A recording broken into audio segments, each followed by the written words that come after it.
Labdien! Šodien iepazīstinām ar jaunumu Storent Nomas parkā kompresoru Atlas Copco XAS 288 ar autonomo apkuri, kas ļaus jums darboties salā līdz pat -25 grādiem.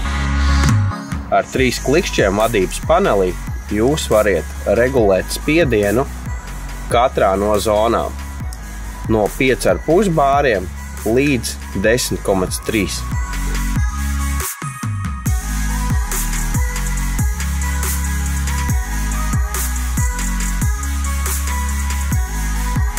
Kompresors ir ērti transportējams uz objektu un tā teritorijā. Šis kompresors ir aprīkots ar jaunākās paudzes Stage 5 dzinēju, kas ir vidē draudzīgākais.